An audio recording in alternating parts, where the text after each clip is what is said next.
ነን፣ ኮሚቴ አይደለንም። ግልጽ እንዲሆንላችሁ ሙቤ፣ እኛ ሚዲያ ላይ የምናሰባስብ እንጂ ኮሚቴ 21 ሰው በእሷ ጉዳይ ተሰብስበው ከተለያዩ ብሔር ብሔረሰቦች ሙሉ ኮሚቴ እዛ ነው ያለው። ተግባባን አይደል? ብሩ የገባው ለኤምባሲው ነው፣ እዛ ነው ያለው። ኮሚቴ የሚባለው ምናልባት ቲም ሌላ እንዳይመስላችሁ፣ እኛ አስተባብረን መላክ ብቻ ስለሆነ ኮሚቴ እያለ የሚያወራው ወንድምየው የሚያወራው እዛ ያሉትን ነው፣ ጉዳዩን ተወክለው የያዙት። እሱን ግልጽ ላደርግላችሁ ብዬ ነው። ከዛ ውጭ የገባውን ብር አካውንት ላይ በገባው ነው እንግዲህ የምታዩት አይደል? ያንን ሪሲት ቤተሰቡ ነው የሚያውቀው። ምን ያህል ከህዝቡ ተሰበሰበ፣ ምንም ይሁን ምን በማስረጃ ያለውን ነገር ግልጽ ያለውን ነገር ከወንድምየው ነው መስማት የምትችሉት። የአካውንቱ ባለቤቶች እነሱ ስለሆኑ ማለት ነው። ሶ አሁን ለጠየቀው ጥያቄ ሙቤ፣ ይህንን ጉዳይ ስላመጣው ከማንም በላይ ደስተኛ መሆነው እኔ ነኝ። ለምንድን ነው መሰለ ደስተኛ መሆነው? ይህንን ነገር ቀን ከሌሊት ምን ያህል እየለፋውና እያንዳንዱን እየጠየቁና ምን ያህል እንደደከምኩ ማውቀው እኔ ነኝ። እሱን ችግር የለውም። አሁንም ቢሆን ግን ከቅድምም ጀምሮ ኮሚቴውና ልጁም እዛ የተወከለውም እያንዳንዱ ነገር ይምጣ። አሁንም ከድር ኑር ሰቦ እንደዚህ ያለ ሰው ይባላል ተብሏል ሳይሆን ማን ነው ያለ ስሙን ቁልጭ አድርገህ ንገራቸው። ይሄ የሚባል ሰውዬ እዛ ካለው ኮሚቴ ውስጥ እንዲህ ከድር አሰላሙ አለይኩም። እስኪ ላናግረው። ይሰማል? ከድር አሰላሙ አለይኩም። ወአለይኩም ሰላም ወራህመቱላሂ ወበረካቱ። እንዴት ነህ ከድር? ሰላም ነው? ሰላም አልሐምዱሊላህ። አንድ ምስኪን ኢትዮጵያዊ አረብ ሀገር ቁጭ ብዬ ሆኜ እዛን ጊዜ እህትን ከረዳዋት ሰው ውስጥ አንዱ ነኝ። ካወከኝ አቡ አሚራ ቤት 1 ሰዓት በላይ ቁጭ ብዬ ያስረዳው ነበር። እኔም ሙባረክ እባላለሁ። እንኳን ማስታወስከኝ። ብር የቀረው ብር 9 ሚሊዮን ብር ነው ወይስ 13 ሚሊዮን ብር ነው? 9 ሚሊዮን ብር ነው። አንድ ሁለተኛው ጥያቄ ደግሞ ማን ነው እንወያይበታለን ያለክ? ገና 4 ሚሊዮን ድረሱ 4 ሚሊዮን ሲደርስ አካባቢ ነው። ገና ጅምር ላይ እኮ ነው። ይህ ብር ይብዛም ይነስም መጨረሻ ላይ ይሄ የተባለው ብር ይሙላም ይነስም እና መጨረሻ ላይ ውሳኔ የምንሰጥበት ያው እንደ እንትን የሚሉበት ማለት ነው። ይሄ ለዚህ ይሁን ይሄ ለዚህ ይግባ እንትን የምንለው መጨረሻ ላይ ተወያይተን ነው የምናደርገው ነው ያሉን ማለት ነው። በግሩፕ ነው። እነማን ናቸው? ኮሚቴዎች ናቸው። ኮሚቴዎች ለምሳሌ ይሄን ሀሳብ ያነሳው ሀቢባ ከሆነች ሀቢባ፣ ሙባረክ ከሆነ ሙባረክ ይባላል እኮ። እነዚህ እኮ አሁን ያውቁት እነ ተስፍሽ የሚያውቋቸዋል እኮ 21 ናቸው። እነ ተስፍሽ ያሉበት ግሩፕ ነው ማለት ነው። ኖ አይደለም በጭራሽ። አንድ ነገር ልንገርህ ሙቤ አፉ በለኝ። ሙቤ አፉ በለኝ። ኮሚቴ ማለት ውክልና የተሰጠው ሰው በሱ ዙሪያ ያሉ ኮሚቴዎች ሳውዲ አረቢያ ያሉ ናቸው። እኛ ቲም ሌላ ያስተባበርነው ሰዎች ነን። ይሄንን ክላሪፋይ አድርግልን በደንብ። ብሩ 4 ሚሊዮን ኢትዮጵያ ውስጥ 4 ሚሊዮን ገና ሲጀመር እኮ ነው። ወይ ሁለተኛው ቀን ወይ ሶስተኛው ቀን ብር እየተሰበሰበ ማለት ነው። እንደዚህ ያሉት ብሩ 2 ሚሊዮን ሪያሉ ከገባ ቀሪው የነሱ እንደሚሆን መጀመሪያ ቃል ተገብቶላቸዋል። አሁን ያ ብር እነሱ ጋራ ግልጽ እኮ ነው እየተናገርኩ ያለሁት። 2 ሚሊዮን ሪያሉ ገብቷል። ቀሪው ብር እነሱ ጋራ እንዲገባ ነው የሚፈልጉት። የማይጠይቋትም እየሄዱ ነገሮቹን የማይከታተሉላትም ለዚህ ነው።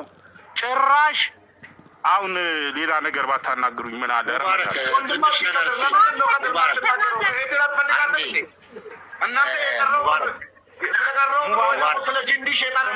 ሙባረክ ይኸውልህ ገና በጊዜ 10,000 ሪያል አንድ አረብ ጠይቀዋት ሄዶ ስማኝ፣ አንድ አረብ ሊጠይቃት ሄዶ 10,000 ሪያል ሀዲያ ሰጥቷት ኮሚቴው ተወካዩ ለእናቴ ስጥልኝ ብለው እሱም ብር በልቷታል። የለይላል ተመልከቱ። እስላምና ክርስቲያን የሆኑትን የሀገሬን ሰዎች ድንኳን ጥለው ሰደቃ ያርጉልኝ፣ ይሄንን 10,000 ሪያል ለእናቴ ስጥልኝ ብሎ በልቶታል። በተናገሩ ቁጥር ልጃቸው እንደማትፈታ ያስፈራሯታል። ቢባዬ እየመዘገብሽልን ይሄ ነገር መዘዝ አለው እኮ። እኔ እኮ እቺ ልጅ እስክትሞት ነው የምትፈታው፣ እንድትሞት ነው የምትፈለገው። አቦ ይቅርታ አንድ ሙባረክ በዚሁ ለምሳሌ ምንድን ነበር መሰለ ሳውዲ ሪያድ ለብቻ ጅዳ ለብቻ በየኮሚቴ የሰበሰቡት ገንዘብ ነበር እና በጣም ቻሌንጅ አድርገናቸው በአጋጣሚ ይሄ የሁሉም ሀገር ያሉ የኢትዮጵያ አምባሳደሮች ወደ ኢትዮጵያ ይመጡ ነበር። እዚህ የነበሩት ያኔ የሪያድ አምባሳደሩን እኔና ተስፍሽ ስካይላይት ሆቴል ድረስ ሄደን ፈልገን አስፈልገናቸው አሁኑኑ ወደ ቋቱ ወደ ዋና ወደ ባንክ ራጁ አስገቡ እናንተ እጅ ላይም ኤምባሲ በኤምባሲውም የተሰበሰበው ተብሎ ለኤምባሲው ራሱ ብዙ ችግር መጥቶበት ነበር በወቅቱ ራሱ። ምክንያቱም ያው በሳውዲ ሕግ በምን ፍቃድ ሰበሰባችሁ ተብሎ ብዙ በጣም ከባድ ነገር ተደርጎ ምክንያቱም ኢትዮጵያ ያለው ገንዘብ የእናንተ እጅ ላይ የተሰበሰበው ከገባ በኋላ ስንት ብር እንደሚያስፈልግ አውቀን ለምሳሌ 1 ሚሊዮን ሪያል ከተሰበሰበ 1 ሚሊዮን ሪያል ነው። 500 ከሆነ የቀረው 1 ሚሊዮን 500 ያንን ለማድረግ ካልኩሌት ለማድረግ በእናንተ እጅ ላይ የተሰበሰበው ገንዘብ አስገቡና መስረጃ ስጡናልን።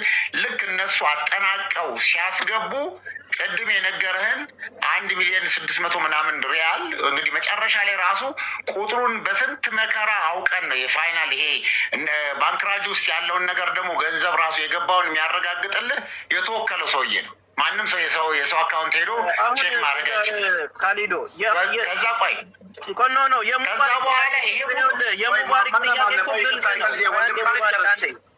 አንዴ ቆይ ወንድም ተረጋጉና ተረጋጉ።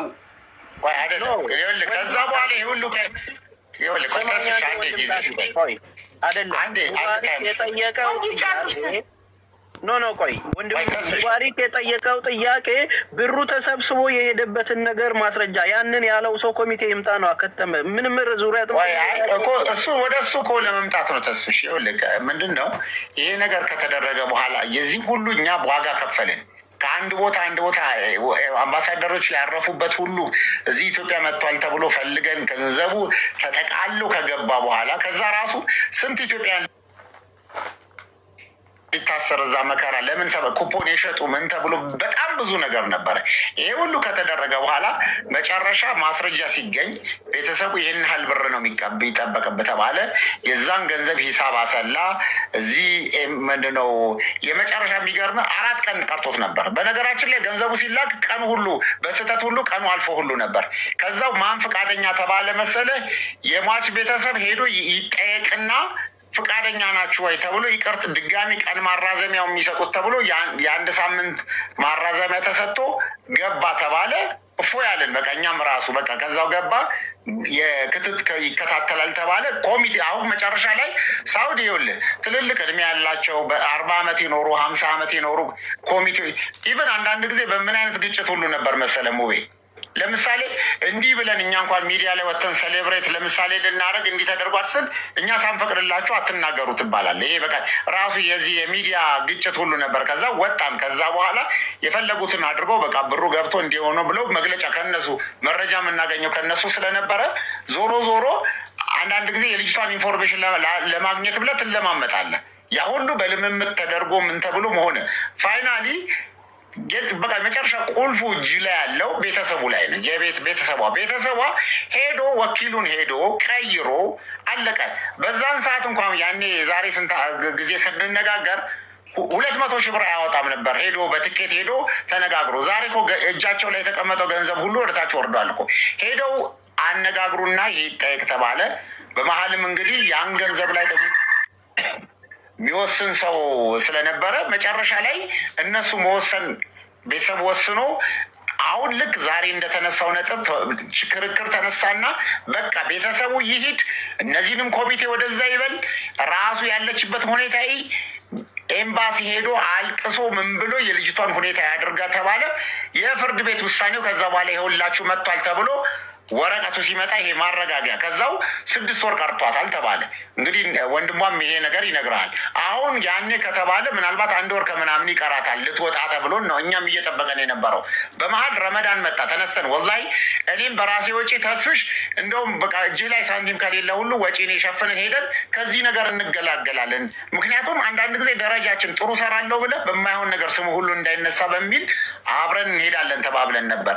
ፋይናሊ ያው ፓስፖርት እነሱ ጨረ እኔ 1 ወር ቤቴ ውስጥ ተቀምጠዋል። በነገራችን ላይ ያው ይነግሩሻል። እናትየው አባትየው አሁን በቅርብ ጊዜ ሀቡ የመጣሽ ጊዜ ማለት ነው ቤት እኔ ጋር ተቀምጠው ነበር። ተቀምጠው ከዛ በኋላ በውጭ ጉዳይ ደብዳቤ ተጽፎ ምን ተብሎ ፓስፖርታቸው በአስቸኳይ ያለቀላቸው።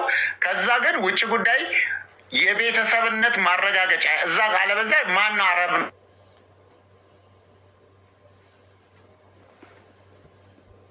ቀጥታ ምንም አያደርግህም። ለምን ትደባብቃለህ? አየማሜ መደባበቂያ አይደለምስ የደበቅኩት ለሌላ ስል ነው። እኔ እሷን ከምናጣ ብር ነውና ነገም ይገኛል በሚል ነው። እሷ ትሻላለች፣ ብር ነው የምትፈልጊው፣ እሷ ነው የምትፈልጊው ሲላት እኮ ነው ለማዘር። ምን እንበልሽ ሀቡ አሁን ይኸውልሽ እናትየውና አባትየው እንዴት እንደሚያሳዝኑ እኛም እያለቀሱ መጥተው ነው ላይቭ ላይ ሁለቱም ወርቆች ብለው ሲያለቅሱ ደም እንባ ነው የምታለቅሽው። በቃ ኦልሬዲ ቅድም የነገርኩሽ ነገር ያንን ነው። ዶክመንቱን እዩ ያልኩሽ ያገዳደል ሁኔታውን የተፈጠረውን ኬዝ ሙሉ መረጃ የህግ ስላለ ነው ያንን እዩ እያልኩሽ ያለው ማለት። ዞሮ እቺ ልጅ እህታችን ነች፣ ደህና መውጣት አለባት። 13 ዓመት ታስራ ተፈርዶባታል። ከጨለማ ቤት ውስጥ መውጣት አለባት። ይሄ ብር ስትወጣ አትሊስት በ20 ዓመቷ እንኳን ብትገባ 13 ዓመት ስትጨምሪበት ለአንድ ሴት ልጅ ምን ያህል እንደሆነ ታውቂዋለሽ አይደለ? እስር ቤት ማሳለፍ ያንን ጊዜ አሳልፋ ነው እዛ ውስጥ ያለችው። አንድም ብር ቢሆን ይሄ ኮሚቴ ለምትለው